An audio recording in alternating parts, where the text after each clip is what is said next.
नमस्ते प्यारे बच्चों। आज मैं आपके लिए एक कविता प्रस्तुत कर रही हूँ जिसका शीर्षक है वह चिड़िया जो, और उसके कवि हैं केदारनाथ अग्रवाल। इस कविता में एक नीले पंखों वाली छोटी चिड़िया के बारे में बताया गया है जो बहुत संतोषी है और उसे अन्न से बहुत प्यार है। वह अपने कंठ खोल करके वन बाबा के लिए घने जंगल में बेरोक टोक गाती है और पूरे एकांत को उमंग से भर देती है। वह उफनती नदी के विषय में भी बताती है कि उसमें बहुत सारा जल होते हुए भी वो केवल एक मोती की बूंद के बराबर ही जल अपनी चोंच में भर कर लाती है।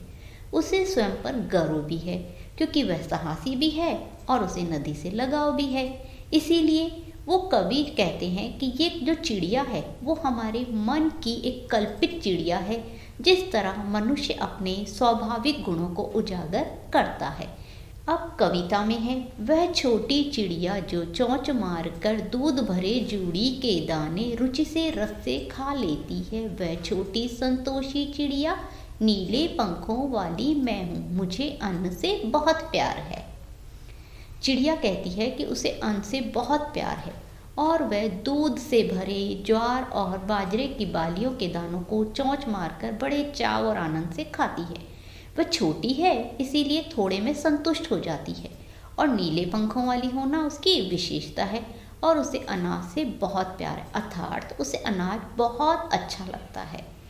वह चिड़िया जो कंठ खोलकर बूढ़े वन बाबा की खातिर छोटे मुंह रस उंडेल कर गा लेती है। वह छोटी मुंह बोली चिड़िया नीले पंखों वाली मैं हूँ, मुझे विजन से बहुत प्यार है।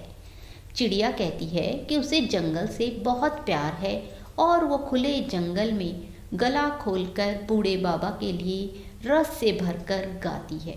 उसे गीत गाना बहुत पसंद है और अपने हृदय का सारा रस उस गीत में उंडेल देती है। वह कहती है कि मेरी आवाज़ से सारा वातावरण मधुर हो जाता है और मैं सबका मन मोह लेती हूँ। वह नीले पंखों वाली चिड़िया जो है उसे जंगल से बहुत प्यार है। वह छोटी चिड़िया जो चोंच मारकर चढ़ी नदी का दिल टटोल कर जल का मोती ले जाती है। वह छोटी गर्वीली चिड़िया नीले पंखों वाली मैं हूँ, मुझे नदी से बहुत प्यार है। चिड़िया कहती है कि मैं छोटी हूँ और मुझे नदी के जल से बहुत प्यार है, मगर फिर भी वो नदी में से केवल एक बूंद भर मोती के बराबर जल ही ग्रहण करती है।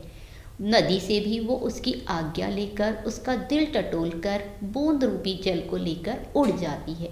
उसे स्वयं पर गर्व है, वो नीले पंखों वाली है और नदी से बहुत प्यार करती है।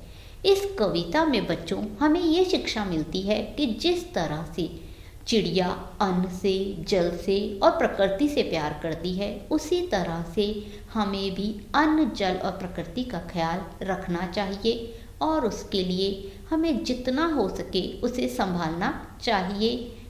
ये कविता का भाव भी है और उसकी शिक्षा भी है। इसीलिए हम कहते हैं कि हमें प्रकृति की सुरक्षा करनी चाहिए। कविता समाप्त हुई। आपसे मेरा निवेदन है कि आप स्वस्थ रहें, मस्त रहें। धन्यवाद।